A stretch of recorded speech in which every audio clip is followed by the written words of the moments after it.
Terima kasih. Suaraku terdengar ya? Bolehkah ini? Terima kasih. Bismillahirrahmanirrahim. Subhanaka la ilma lana illa ma 'allamtana innaka antal alimul hakim. Gusti, kuduslah namamu. Tidak ada satu pengetahuan pun yang ada dalam diriku kecuali itu hanya darimu. Sesungguhnya engkau maha mengetahui dan maha bijaksana. Jadi forum ini sebenarnya kalau menggunakan cara pandang teologi yang sangat ekstrim, ini digerakkan oleh Gusti, digerakkan oleh Allah Subhanahu wa taala, Yesus, Sang Siddhartha Gautama siapa. Jadi ilmu yang ada di kita ini suci. Tadi argumentasi hukum sudah disampaikan oleh teman saya Juni seperti itu. Saya bukan pelaku perkawinan beda agama. Istri saya Islam, Sunni Nahdiyin, darahnya sama-sama merahnya. Saya produk perkawinan seagama. Seperti itu. Tetapi ketika di kampus saya di Ciputra, ketika saya ngajar agama dan Pancasila, saya selalu memberikan tambahan reward besar bagi mahasiswa-mahasiswi saya yang memiliki romantika beda agama atau beda etnis. Jadi gitu, Jun. Jadi kalau ada mahasiswa-mahasiswi yang pacaran beda agama, iya saya kasih tambahan. Karena apa? Ia melampaui, menurut saya melampaui kejumudan itu. Yang ketiga, saya memfasilitasi perkawinan beda agama. Nanti di slide terakhir akan saya kasih beberapa contohnya. Seperti itu. Yang selanjutnya saya ingin mengatakan seperti ini ke mahasiswa saya. Kalau ada masalah, lalu tafsiran agamamu memberikan solusi A, Pancasila dan Undang-Undang Dasar memberikan solusi B, which one is you gonna choose? Kamu akan tunduk pada siapa? Ketika ada masalah, ya kan? Ketika ada masalah, HAM memberikan solusi B, agama memberikan solusi A, itu kira-kira orang Indonesia akan tunduk ke siapa? Saya belum pernah melakukan riset, tapi insya Allah dia akan lebih tunduk kepada agama, tafsiran agama, ketimbang HAM ataupun fatwa dari Al-Mukarram Pusat Studi Pluralisme Hukum ini sendiri. Ya karena memang situasi saat ini mengatakan bahwa bahwa Indonesia sedang, saya menyebutnya sedang mengalami apa yang saya sebut sebagai kudeta merangkak oleh kelompok-kelompok yang selama ini menginginkan berlakunya Piagam Jakarta. Perkawinan beda agama, penolakan ini adalah ombak kecil saja selain penutupan gereja dan lain sebagainya. Nah, selama 30 menit ini aku akan membagi presentasiku menjadi tiga. Pertama, aku akan kasih tahu kalian semuanya kenapa, sejarah singkat saja, kenapa undang-undang perkawinan seperti ini. Kok nggak ujuk-ujuk atau nggak tiba-tiba seperti ini. Yang kedua, aku diminta oleh Juni untuk coba nanti lebih fokus kepada soal bagaimana tafsir soal Islam. Nanti saya kasih. Kalian bisa memilih. Mau milih Innova boleh, mau pilih Avanza boleh, nggak milih, terserah. Tapi yang penting adalah gunakan hati nurani. Yang ketiga nanti saya akan kasih beberapa foto terkait dengan soal itu. Ebit, bolehkah minta tolong di share screen? Begitu. Teman-teman sekalian, yang tidak tadi disinggung oleh Juni di sini adalah secara politik, kalau kalian studi hukum, kalian harus paham soal politik hukum. Hukum itu sangat tergantung dari situasi konstelasi politik saat itu. Undang-undang perkawinan ya sejak zamannya Soekarno sampai saat ini selalu diliputi oleh kekhawatiran kelompok Islam yang selalu khawatir bahwa negara Indonesia ini akan dijadikan negara Kristen. Orang Islam itu paling takut dengan label Kristenisasi. Kalian bisa cek di Google Scholar itu. Jadi orang Islam itu selain takut dengan anjing dan terkait dengan babi, mereka takut dengan Kristenisasi. Bagi kelompok Islam, banyak kelompok Islam, Kristenisasi akan jauh lebih marak jika perkawinan beda agama itu di ACC. Next, bit seperti itu. Aku menstudi dikit soal sejarah dalam perkawinan. Ini tahun 52, zamannya Presiden Soekarno. Di situ ada dua kubu, Departemen Agama dan Departemen Kehakiman. Departemen Agama itu kepingin supaya orang-orang Islam punya undang-undang sendiri khusus Islam. Ya, termasuk boleh poligami, menampar suaminya, menampar istrinya boleh dan lain sebagainya. Tetapi kelompok-kelompok yang nasionalis mengatakan bahwa poligami nggak boleh, perlindungan perempuan harus diinikan. Dua ini berkontestasi, termasuk terkait dengan soal perkawinan beda agama. Tahun 52 ini korbannya. Dia ring satunya Pak Soekarno. Dia apa namanya? Apa Junmuniku? Pas Pampres lah. Nanti kalian bisa googling ya. Ada orang namanya Sumarni Suryatmaja, anaknya ketua TU Departemen Agama, tentu saja Islam. Pacaran dengan Elias Medelu, terakhir pangkatnya Irjen. Kawin, jatuh cinta, kawin, lalu kawin, dia masuk ke Departemen Agama. Saya mau kawin, ditolak sama Departemen Agama. Lalu kemudian dia naik ke Pengadilan Negeri tahun 52 di ACC. Selesai acaranya. Enggak, Pak Surya Atmaja ini enggak terima anaknya yang perempuan itu kawin beda agama. Ia mengajukan kasasi ke Mahkamah Agung. Tolong anakku ini supaya dibatalkan perkawinannya. Tahu apa namanya hasil dari MA. MA meloloskan dua orang anak ini itu boleh kawin beda agama. Next episode. Itu membuat banyak orang Islam marah sekali. Ini hukum Islam diinjak-injak, kata mereka waktu itu. Nah, yang menarik adalah Soeharto ini berupaya, ini tahun 73, Undang-Undang Perkawinan itu 174 ya. Ini. Soeharto berupaya mengakomodasi Islam dan Kristen dalam perumusan RUU Perkawinan. Dua orang ini bertengkar dan lain sebagainya. Lalu pada Agustus 73, Soeharto mengajukan RUU Perkawinan yang rasanya lebih rasa nasionalis. Ketika dengar pendapat di gedung DPR waktu itu ketika sidang komisi di demo 500 orang. Lalu deadlock. Nek gak percaya kamu baca salah satu disertasi Babon terkait dengan ini. Pasti di sini punya. Kamu baca ini nanti akan ketemu semuanya. Deadlock. Orang Islam ngamuk, fraksi P3 waktu itu ngamuk karena apa? Karena Soeharto lebih dianggap pro terhadap kekatolikan karena meloloskan argumen perkawinan beda agama. Ngamuk, next. Karena ngamuk, Soeharto manggil Jenderal Sumitro. Pangkop Kamtib lah. Jenderal Sumitro manggil Jenderal Sudomo untuk melobi ini. Ini orang yang sangat penting di dalam tradisi NU. Pertama itu Kiai Haji Maskur. Yang satu itu cicitnya atau cucunya apa namanya? Ini mbahnya Gus Dur. Kiai Haji Bisri Sansuri. Dua orang ini dilobi oleh fraksi TNI pada waktu itu, ketemu dengan Pak Soeharto, lalu Pak Soeharto bilang, maumu kayak apa terkait RUU perkawinan beda agama. Ini keputusannya, hasil lobinya. Satu, hukum Islam dalam hukum perkawinan tidak akan dikurangi atau diubah. Yang kedua, alat-alat pelaksanaan tidak akan dikurangi dan diubah. Tegasnya Undang-Undang 22 dan Undang-Undang 1470 soal kekuasaan kehakiman boleh. Artinya apa? Islam ingin kami punya model perkawinan sendiri dan kami punya pengadilan negeri sendiri. Punya pengadilan agama sendiri. Hal-hal yang bertentangan dengan agama Islam dan tidak mungkin disesuaikan dalam undang-undang akan dihilangkan atau di-drop. Mengenai perceraian dan poligami perlu diusahakan adanya ketentuan yang lain. Itu hasilnya. Denanyar, Caimin, anunya Gus Dur. Ibunya Gus Dur itu punya Solihah itu ayahnya. Next, Ebit. Supaya yang NU di sini tahu bagaimana jasa NU terkait soal ini. Akhirnya muncullah ini. Perkawinan adalah sah apabila dilakukan menurut hukum masing-masing agama dan kepercayaannya. Artinya begini, kawin itu sah kalau sudah di-ACC oleh agama-agama itu. Baru kemudian negara mencatat.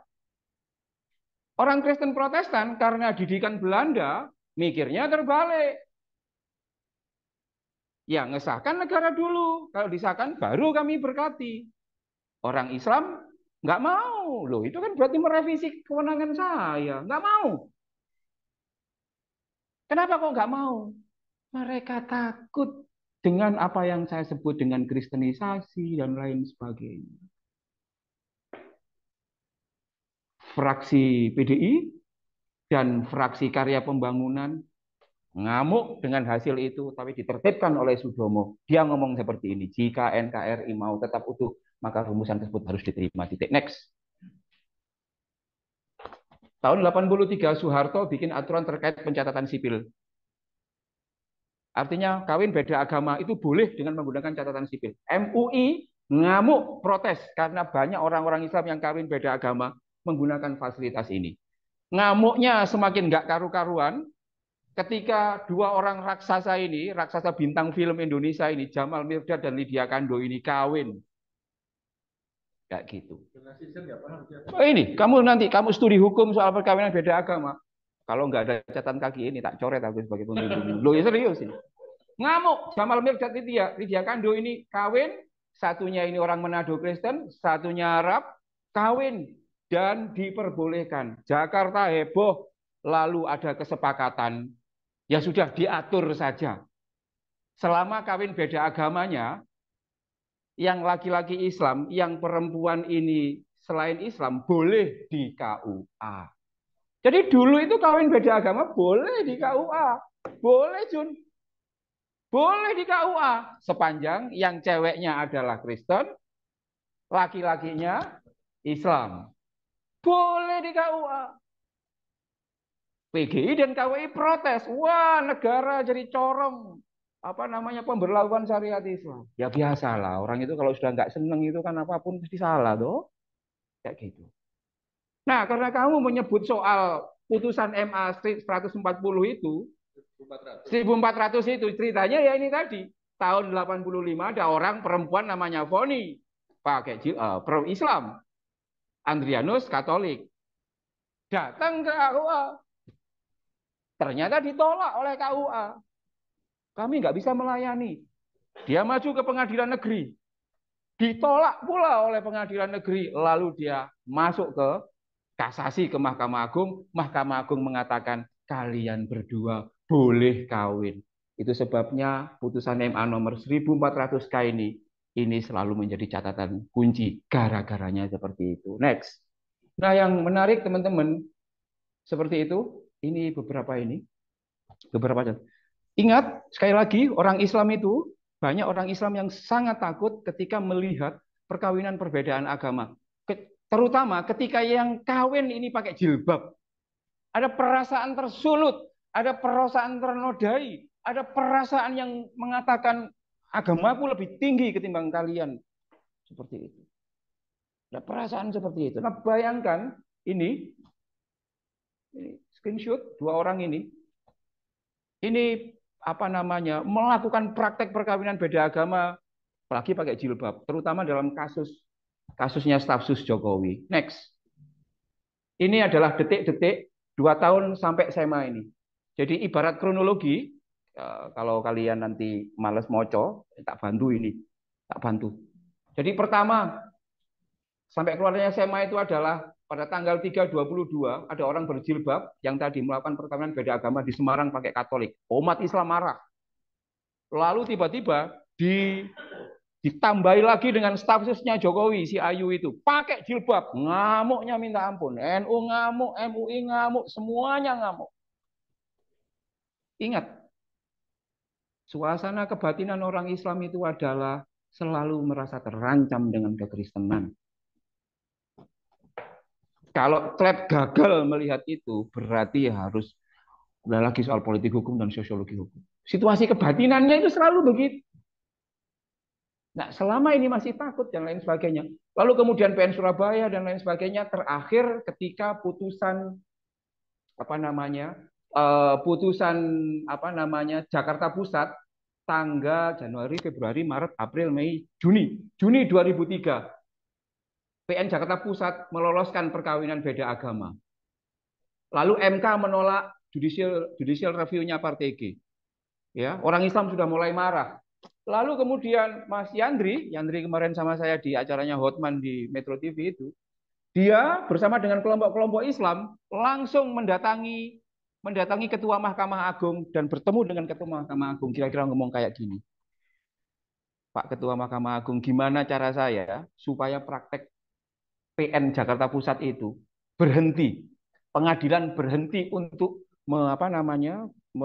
meloloskan perkawinan beda agama. Sungguh pun secara konstitusional itu benar. Ini yang kita lawan ini adalah orang yang sedang ketakutan dan menggunakan kekuatan besarnya. Orang itu kalau takut itu kan gampang secara psikologis. Kalau yang takut ini satu, lari Pak. Tapi kalau yang takut ini satu kampus, maka faktor yang ditakuti itu akan dihancurkan. Itu psikologi ketakutan itu. Lalu kemudian Ketua Mahkamah Agungnya bilang, ya sudah, nggak usah rame-rame, nggak usah ini. 1 minggu kemudian keluarlah surat edaran Mahkamah Agung yang artinya kira-kira begini. Wasit itu kan harusnya adil. Tapi ketua wasitnya bilang, nanti kalau ada pertandingan ini melawan ini, wasit punya kewajiban untuk memenangkan ini. Jadi aneh ini. Ya. Jadi aneh. Karena apa? Wasitnya sendiri sudah mengatakan dirinya tidak adil. Itu sebabnya SI harus di drop. Tetapi yang ingin saya katakan bahwa itu tadi, bahwa perlindungan terkait next bit, perlindungan terkait dengan hak kawin beda agama harus. Jodoh itu kan nggak bisa dikontrol, nggak bisa dikontrol. Saya itu nggak percaya kalau Gusti Allah saya itu melarang perkawinan beda agama. Karena itu mengingkari esensi dari, misalnya begini, agama di dunia ini itu kan lebih dari 100.000. Secara sosiologis itu kan sangat mungkin orang itu bisa jatuh cinta lintas agama. Jadi sangat mungkin teman-teman yang di Malaysia ini bisa jadi nanti jatuh cinta di sini meskipun beda beda negara, beda agama dan sangat memungkinkan secara sosiologis itu. Ini yang bagi saya menjadi hal yang sangat menarik. Nah, sebelum saya ngomong ini, saya ingin mengatakan soal begini. Di dalam Islam itu, karena tadi Juni mengatakan hak kebebasan beragama, boleh nggak misalkan orang Islam itu tiba-tiba convert menjadi Katolik, menjadi apa dan lain sebagainya. Boleh atau tidak? Kelompok Safiyan pasti akan ngomong, oh jangan nanti kamu akan masuk neraka dan nggak akan. Tetapi yang sering kali tidak diajarkan di pesantren dan lain sebagainya adalah tentang posisi Quran Al-Baqarah surat ayat 256. La ikro hafidin. Tidak ada paksaan dalam agama. Ceritanya, salah satu ceritanya sebab nuzulnya itu, ada orang Ansor punya anak 2. Lalu ada pedagang dari Sam. Datang berdagang. Agamanya Kristen. Karena bergaul dan lain sebagainya, anaknya tiba-tiba tertarik ikut pedagang Syam itu sendiri. Masuk Kristen. Bapaknya nggak terima. Lapor ke Kanjeng Nabi. Kanjeng Nabi gimana ini? Nabinya bilang, lalu turunlah ayat la ikraha fiddin qad tabayyana rusydu minal ghayy. Jadi bagi saya Islam saya, kebebasan beragama itu adalah sesuatu yang inherit, sesuatu yang dijaga oleh Islam itu sendiri. Meskipun saya tidak bisa mendaku, sayalah satu-satunya tafsir yang benar. Bagi teman-teman yang mengatakan tidak ada kebebasan beragama di Islam, I have to respect them. Merasa benar itu oke, nggak apa-apa. Tapi merasa paling benar, ini yang bermasalah, Pak. Sema ini merasa dirinya paling benar. Kelompok-kelompok yang nggak setuju perkawinan beda agama merasa dirinya paling benar. Merasa cantik itu ini oke. Merasa ganteng ini oke. Tapi merasa paling ganteng, apalagi kawar-kawar di hadapan gedung C ini, akulah yang paling ganteng seluruh hukum. Bisa dibully nanti. Nah, SEMA ini dan teman-teman di MUI dan yang lain sebagainya, with all due my respect, itu menurut saya arogan. Soal kebebasan beragama clear ya, kebebasan beragama clear. Di tradisi NU 2019, kata-kata kafir itu nggak ada. Yang ada adalah al-muwattinun. Itu hasil Munas Alim Ulama. Waktu itu ketua PBNU-nya masih Kiai Haji Said Akil Siroj. Nggak ada kafir itu. Yang ada muwatinun, artinya citizen. Lah kalau nggak ada kafir kan berarti misalkan Juni kawin dengan anak yang dari Kristen, dari Katolik kan nggak ada istilah kafir. Artinya bisa. Secara teori. Tapi kan ini soal psikologis juga. Nah, yang kedua yang ingin aku sampaikan di sini melengkapi bahwa di Al-Quran itu juga punya prinsip-prinsip terkait perkawinan. Pertama adalah nggak boleh maksa. Kalau kalian di Islam, bolehkah orang tua memaksakan anak kawin dengan orang yang nggak disukai? Nggak boleh. Kanjeng Nabi aja ketika Ali bin Abi Thalib aja ngelamar si Fatimah, nggak bisa langsung di ACC. Sebentar Ali ya, aku akan tanya dulu ke Fatimah. Fatimah, kamu doyan nggak sama Ali? Oke, lalu di ACC. Nggak boleh. Dia pacaran dengan orang ini, saling cinta, lalu dipaksa orang tuanya untuk tidak kawin dengan dia. Boleh atau tidak? Enggak boleh. Yang kedua, itu sebabnya perkawinan itu adalah soal ikatan suci. Ya, ikatan suci. Yang kedua adalah di dalam perkawinan itu adalah tadi kehendak merdeka tanpa paksaan, sakinah, setara dan kesalingan. Laki sama perempuan atau pasangan ini adalah sama-sama kuatnya.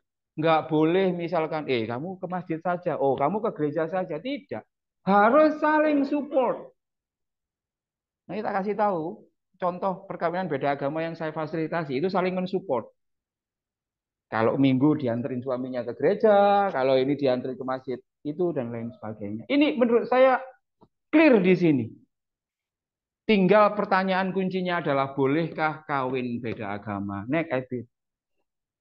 Saya kasih tahu, ini rangkuman dari banyak hukum Islam. Saya kuliah di Ahwalus Syasyiah. Bagi yang belum tahu hukum keluarga Islam di Tuhuran. Meskipun nggak kayak santri ini ya, kira-kira aku paham dikit-dikit. Per hari ini ya, kasih tahu per hari ini perkawinan beda agama sama fikih itu orang terfriksi menjadi tiga.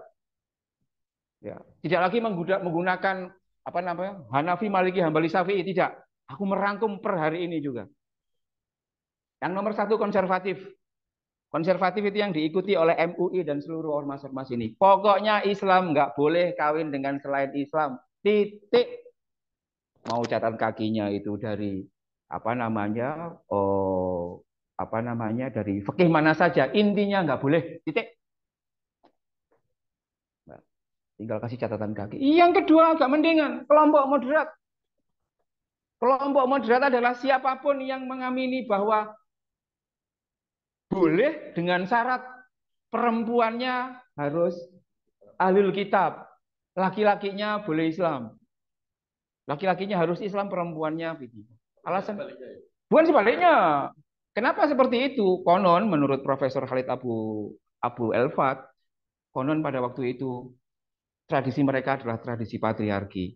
Tradisi patriarki itu adalah perempuan ikut laki-laki. Ya, jelek baik buruknya perempuan, suami istri itu tergantung laki-lakinya. Artinya apa? Mungkin pada waktu itu membolehkan nggak apa-apa orang Kristen perempuan masuk ke Islam, apa bukan masuk Islam, kawin beda agama dengan Islam, nanti pelan-pelan akan kita Islamkan. Mungkin. Ingat, agama-agama besar Yahudi, Nasrani, dan Islam itu wataknya adalah watak misiologis, watak dakwah. Seperti partai politik, selalu merekrut orang baru, downline-downline-nya itu. Termasuk bagaimana merekrut orang-orang yang awalnya belum agama tertentu menjadi agama tertentu. Oke ya, moderat ini. Ini di Quran loh ya. Ya. Oke, ini di sini. Ini lumayan. Tapi tak kasih yang lebih seksi lagi ya, yang lebih seksi. Tidak ada di kajian klasik hukum Islam. Artinya kalian mau kasih Hanafi, mau Mu'tazilah dan lain sebagainya, reformis progresif itu hanya per hari ini. Jadi ada banyak para sarjana-sarjana Islam per hari ini yang memang memperbolehkan. Satu, Khalid Abu El-Fadl. Ini Profesor Islamic Law di UCLA. University of California in Los Angeles. Kamu bisa googling. Dia oke. Ya, oke. Yang kedua, Hasan At-Turabi dari Sudan. Yang ketiga, Indonesia ini, Profesor Zainun Kamal. Nggak se-oke Yai Ma'ruf Amin sih. kalau di rating gitu. Tapi Zainun Kamal ini adalah penghulunya perkawinan staf susnya Jokowi. Ayu, dia profesor Usuluddin untuk akidah dan filsafat di Universitas Islam Syarif Hidayatullah. Dia yang mempenghului, mengawinkan beda agama antara Ayu dan Gerard atau siapa? Profesor itu. Loh, ini profesor, Pak. Profesor. Level profesor semuanya lah. Ini.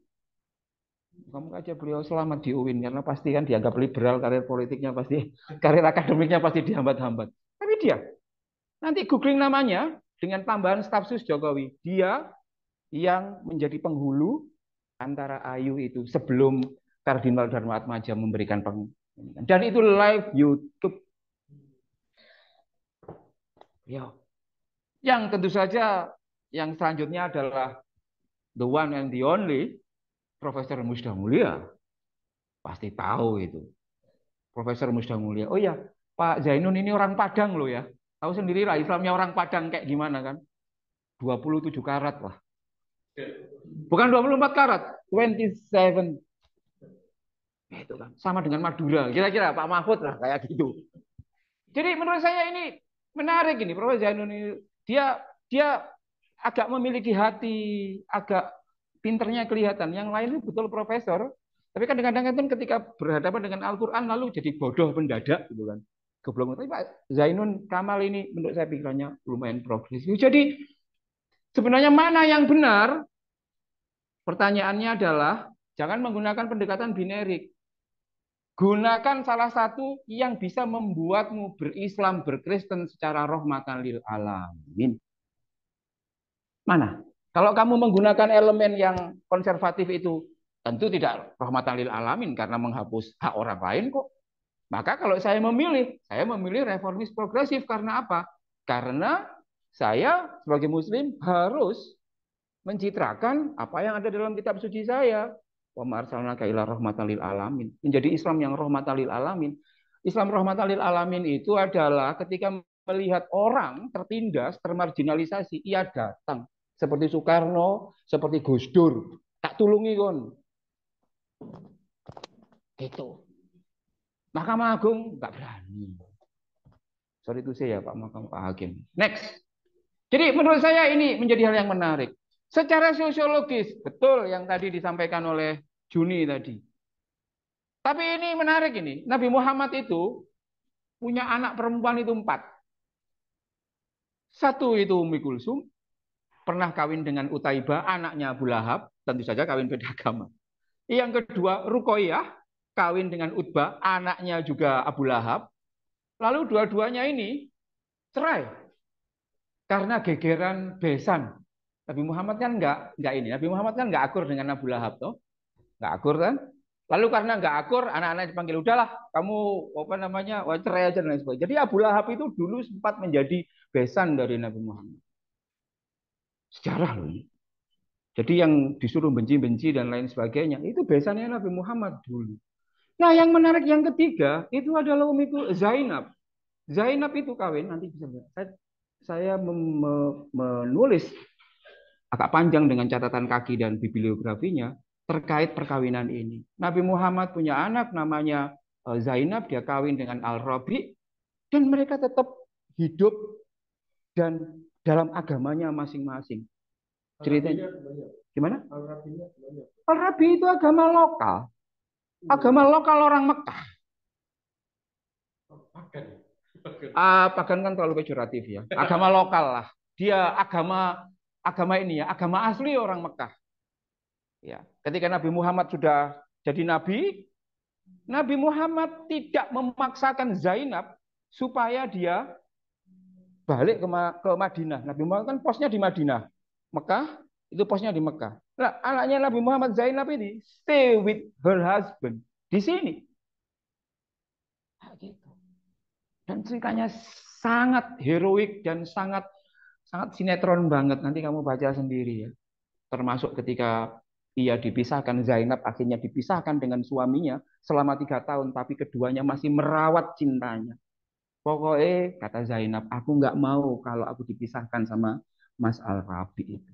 dan nggak dipaksa menjadi Islam. Jadi aku kadang bingung gitu loh kadang-kadang sama orang-orang yang lebih tinggi, merasa dirinya lebih tinggi dari sejarah dan merasa lebih tinggi dari Tuhan itu sendiri.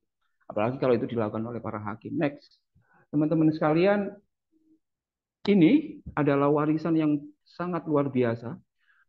Tahun 2004 dulu, Departemen Agama membentuk sebuah tim, namanya tim pengarus utamaan gender. Isinya para raksasa semuanya. Marzuki Wahid, apa namanya, Musda Mulia, lalu Husain Muhammad, Kiai Afif Budin Muhajir dan lain sebagainya. Mereka ingin membuat kontribusi tentang bukan ya, menyempurnakan kompilasi hukum Islam, termasuk bolehkah kawin beda agama. Di KHI kan nggak boleh. Lalu tim ini atas dasar Islam yang rahmatan lil alamin mencoba membuat satu tawaran dan tawarannya sangat luar biasa. Salah satunya adalah soal waris beda agama, soal kawin beda agama. Kawin beda agama di fikih Indonesia ini boleh. Tapi ketika dirilis seperti itu, kekuatan kelompok-kelompok Islam toleran menjadi sangat kuat dan kemudian Departemen Agama waktu itu menterinya Pak Maftuh Basuni itu memilih untuk men-shutdown ini. Tolong saya minta kepada kampusmu untuk mencari CLD, Counter Legal Draft kompilasi hukum Islam itu. Satu-satunya Islam progresif yang muncul di permukaan itu adalah ya ini hasilnya. Next, yang terakhir saya kira ini adalah contoh-contoh ya. Saya memfasilitasi ini. Mereka kawin yang perempuan Katolik dekat UNER sini, yang laki-laki ini Muslim. Satu duda, satu janda. Alumni UGM, ketika mereka kawin pacaran dibully, ketika mau kawin dibully oleh para alumni-alumninya. Wah, kafir versus Islam dan lain sebagainya. Lalu mereka merancang perkawinannya. Perkawinan resmi itu artinya supaya mendapatkan surat. Ini sebelum keluar SEMA ya. Itu tentu melalui Katolik. Katolik bisa di Indonesia, Katolik memungkinkan untuk orang kawin beda agama. Jadi kalau dia Katolik, kawin sama kamu, Katolik tidak akan memaksa kamu untuk jadi Katolik dan tidak akan memaksa kamu berubah menjadi Katolik. Bisa. Gitu kan. Lalu yang Islam, yang laki-laki, bisakah kami ijab kabul juga secara Islam, tapi tanpa memaksa dia yang Katolik untuk jadi Islam? Secara teori sangat mudah. Profesor Zainun tadi kan melakukan itu. Tapi kan nggak ada yang berani. Ya sudah, saya kawin. Dan ini nggak diam-diam loh, aku lihat itu di like berapa orang itu, 2,3 ribu orang itu di Facebook. Tak tulis, loh tak tulis itu. Loh, aku ingin mengatakan bahwa aku bukan produk perkawinan beda agama loh, enggak loh. Untuk menjadi rahmatan lil alamin, karena aku meyakini bahwa sebagai Islam kita harus rahmatan lil alamin, membantu orang yang dipersekusi, marginal, mustadafin dan sebagainya. Ini yang pertama, yang kedua saja. Ini yang kedua.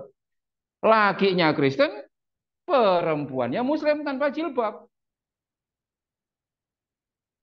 Mereka saling cinta, orang tuanya masih persoalan. Aku turun tangan mendiskusikan dan lain sebagainya.